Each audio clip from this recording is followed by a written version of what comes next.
Kita harus melakukan evaluasi di dua area ini, saudara-saudara. Efesus pasal 5 ayat 16 dan 17 dikatakan, dan pergunakanlah waktu yang ada, karena hari-hari ini adalah jahat. Sebab itu janganlah kamu bodoh, tetapi usahakanlah supaya kamu mengerti kehendak Tuhan. Ketika saudara dan saya mulai belajar untuk menerima feedback, menerima nasihat dan mendengarkan instruksi, dan kita membuat evaluasi atas hidup kita, kita dimampukan oleh Tuhan untuk membuat keputusan-keputusan supaya kita menjadi semakin bijak. Dan kita harus belajar untuk terus-menerus mengevaluasi dua hal ini dalam hidup kita. Pertama, tentang waktu yang kita pakai. Dan yang kedua, apakah saudara dan saya mengerti kehendak Tuhan? Kita harus mulai mengevaluasi waktu yang kita pakai selama ini. Tuhan berkata bahwa kita sudah ditebus dengan kuasa darahnya. Amin, saudara-saudara. Dan kita menjadi anak-anaknya Bapa. Kita menjadi anak-anaknya Allah. Jadi waktu yang sekarang ini kita pakai adalah pemberian Tuhan. Kata pergunakanlah di ayat ini dipakai kata yang sama di dalam penebusan di dalam surat Galatia. Exagorazo, tebuslah. Bayarlah.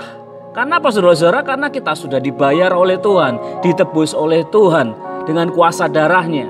Yang harus hari ini kita lakukan adalah kita menebus waktu kita. Dengan apa, saudara-saudara? Mengefektifkan waktu yang kita pakai. Supaya apa, saudara-saudara? Supaya kita mengerti kehendak Tuhan. Perhatikan, Paulus menasihati jemaat di Efesus dengan berkata, karena hari-hari ini adalah jahat. Hari-hari ini, saudara-saudara. Dan hari ini adalah hari yang jahat. Sama seperti hari yang kemarin adalah hari yang jahat. Hari di mana saudara dan saya dipaksa, didesak untuk tidak menjadi segambar dan serupa dengan Tuhan. Tetapi karena kita adalah miliknya Tuhan, kita harus mengerti benar bahwa yang kekalah yang terpenting.